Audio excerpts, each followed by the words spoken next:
వీడియోలో మనం హ్యాజ్ అనే హెల్పింగ్ వెర్బ్‌ను మెయిన్ వెర్బ్‌గా ఉపయోగించి నెగెటివ్ సెంటెన్స్ ఎలా చెప్పాలనే దాని గురించి తెలుసుకుందాము. హ్యాజ్ అంటే ప్రెజెంట్ పొసెషన్ అంటే కలిగి ఉండుట అని అర్థము. ప్రస్తుతం ఒక వ్యక్తి కలిగి లేని వానిని గురించి వివరించి చెప్పుటకు ఈ విధమైన సెంటెన్సెస్‌ను ఉపయోగిస్తూ ఉంటాము. ఫార్ములా ఏ విధంగా ఉంటుందంటే subject plus does plus not plus have. ఇక్కడ హ్యావ్ మెయిన్ వెర్బ్‌గా వస్తుంది. Plus noun. Subjective pronouns he, she, it, Rama, Sita లాంటివి వస్తాయి. Plus does plus not doesn't.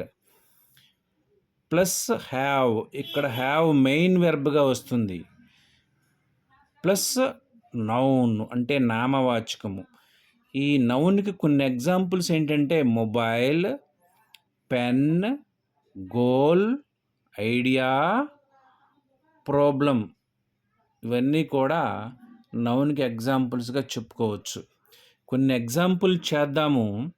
He does not have a problem. అతను ఒక సమస్యను కలిగి లేడు. She does not have a brother. ఆమె ఒక సోదరుని కలిగి లేదు. It does not have a chain. అది లేదా ఇది ఒక గొలుసును కలిగి లేదు. ఇలాంటివి మరికొన్ని వాక్యములు మీరు ప్రాక్టీస్ చేసినట్లయితే ఈ విధమైన సెంటెన్సెస్ ఎలా చెప్పాలి, ఎలా రాయాలనే దాని గురించి మీకు పూర్తి అవగాహన వస్తుంది. ఇక్కడ ఒక నోట్ ఉంది.